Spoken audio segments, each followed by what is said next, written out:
I'm Mark Finser, and I'm chair of the board of RSF Social Finance. RSF was started 28 years ago, and I was one of the folks that began it. I was 24 years old at the time, and we started at that time with $6,000, and the goal was really to transform the way the world works with money. And we felt the best way to do it was to lend money to mission-oriented organizations. And so we began by people putting money with us, and then we lent it out to those worthwhile projects. A lot of them are represented through Social Venture Network and other organizations like that. And, a number of years ago I also was active on behalf of RSF in starting a new resource bank. The Resource Bank is a green, environmentally oriented bank, and I'm now chair of the board of that as well. The need to bring more consciousness to how money moves in the world. I felt money was not really looked at. Often people look at what it does, but not really what it is. And by not looking at what it is, you end up giving it more power than it really has. It's really the intentions that lie behind money that drive how money is used in the world. And we wanted people to be much more conscious of that, and therefore realize that when they not only buy something, they're actually stimulating the whole economy, in fact the world economy, to produce the same thing. But when they invest, they actually are voting with their dollars and saying what they value and what's important to them. So that was really important to me at the time, and it still is today. Well, the whole space of impact investing was really not known. This is 1984, so this goes way back, and you had the whole divesting of investments in South Africa conversation going on, but that was still pretty fringe. And I think our challenge was for people to really trust that when they put their money at RSF, that they could get it back and that they would not lose it. And so we really had to develop that trust and confidence that in fact we knew how to manage money, and we knew how to get them their money back when they needed it, and that we knew how to loan money and how to invest money. And we had clients that would leave money in for a very short time and then take it out again. For example, RSF has a 90-day note, which is the equivalent like a CD. And that 90-day note pays interest, and the investor can really know where the money is working.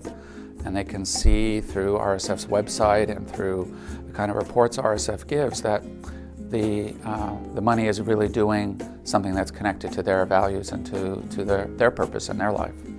They're totally delighted. RSF gets to experience that through the kinds of letters we get back from our investors.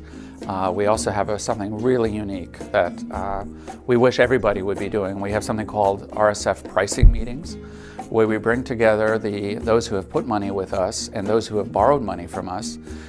We bring them together once a quarter in a particular region of the country, and we have a sampling of those investors and a sampling of the borrowers, and we actually have them speak to each other on what they believe is a fair price. Because RSF sets its interest rate every quarter, and so the interest rate changes for the borrower and for the investor. And we felt it was really important for both sides of the equation to know about each other, because by hearing, for the investor to hear about the needs of the borrower, it changes everything. If you're so removed from the financial relationship, you actually don't understand what the needs are of the borrower, and vice versa, the borrower. If they just have this anonymous money coming to them and not connected to a face and connected to an intention, they really don't know, and they then don't take it maybe as responsibly as they should, and they may look at it just as an interest rate that they're having to pay. And we've often talked about it as mission-related debt service. We're here to talk about impact investing, but what about the other side of the equation? What about impact borrowing? What about the inputs? Just like you look at an ingredients package today on an organic product, why don't you look at the ingredients of what's helped finance a company? And we believe the kind of money that's helped finance it also matters.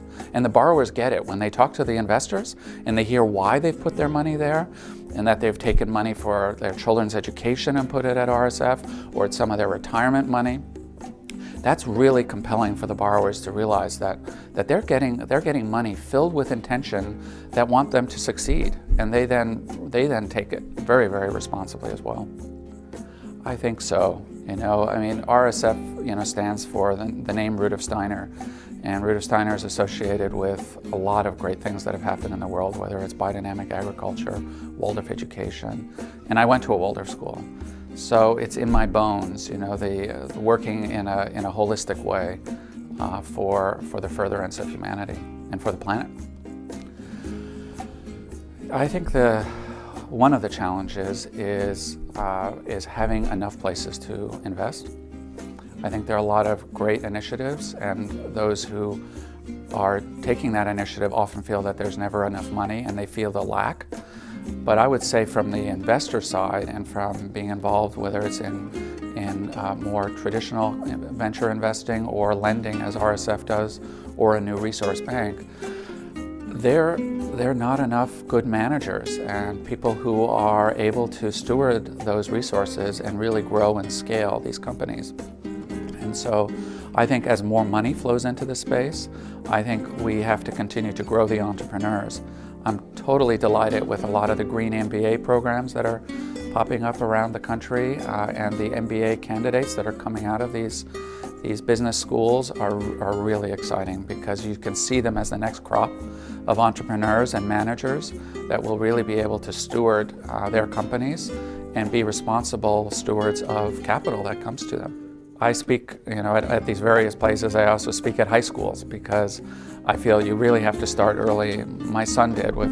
He had a little business in his high school, and it was a what's it called? A vending machine. He had a vending machine business that had only healthy products in it, and he did very well. The students, because that was the only vending machine, and so they were a captive audience, and they got healthy snacks rather than all that awful stuff that sometimes is in these vending machines. I may be somewhat unique in this conversation, because I believe as broad as it gets, it needs to get deeper as well. And I believe the intention is really important. And so RSF has always stood for more direct, transparent, and personal relationships around investing that are really long-term. And I think our current paradigm is much more short-term, looking at more fancy investment products that tend to get opaque and tend to be not understandable by the everyday human being. And I see the need for organizations like RSF and others, where we encourage others to pop up anywhere and we will support them, to really begin in their local community, to help communities engage in how their money is used and to support local projects and to invest in those community projects, whether it's with loans, whether it's with philanthropy, whether it's actually equity investment. Why couldn't we more and more have more of our money circulating in our communities? So I feel that the future really is asking us to be a little bit more focused in our regional areas, and RSF is trying to encourage that wherever it can. On the investor side, I would say that I got a call maybe a couple of years ago from a man who had a horrific accident. He could barely speak on the phone. He was receiving insurance money for the accident. He was rear-ended by a truck driver who had fallen asleep at the wheel. And he called me and he said, "Mark, I feel that this money is money that's come from insurance. It's not money that I made as an entrepreneur. And therefore, I want it to be transformative, and I want to change it. And so I want it in an account at RSF, and I wanted it to support these amazing borrowers that are doing so many good things." And it was such a moving experience for me to have someone who could barely talk because he had been partially paralyzed, to have such an intention of have his money do something that was transformative. And I think that to me was a very, very powerful moment. And I tell that story often to the borrowers who are borrowing money from RSF, so they realize that that is the quality of the money that's coming to them. That's the intention that's there for them, to help them be transformative in what they're doing.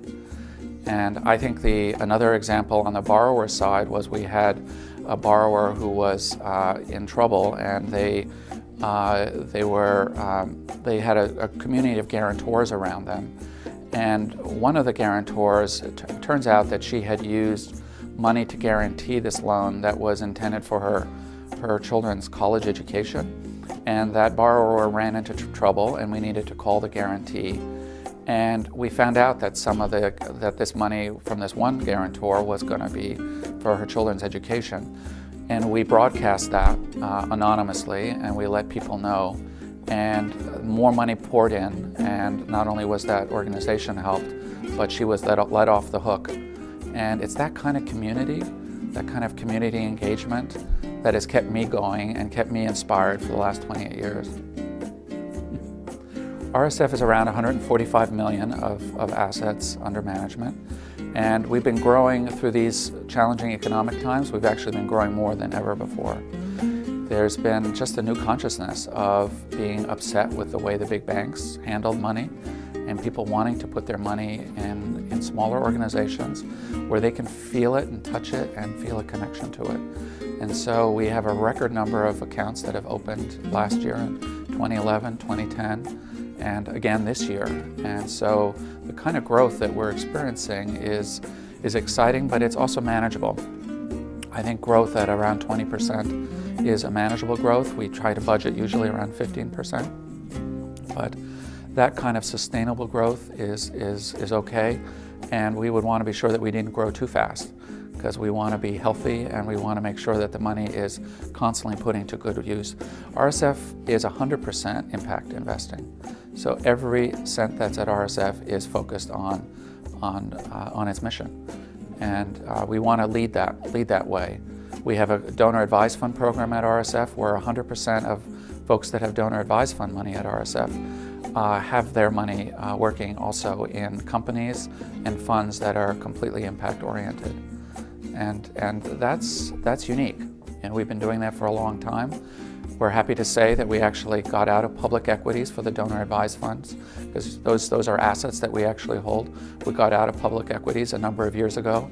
We decoupled from LIBOR a number of years ago, and so the RSF Prime, which is set, as I said, on these pricing meetings where we bring the investors and the borrowers together, that's really the RSF Prime, as we call it.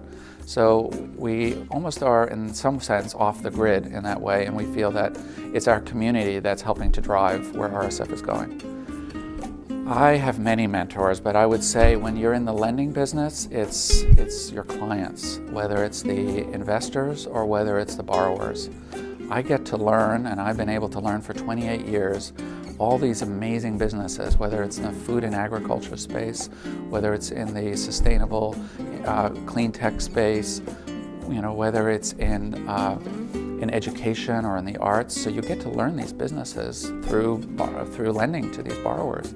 And so in some ways they've been my mentors.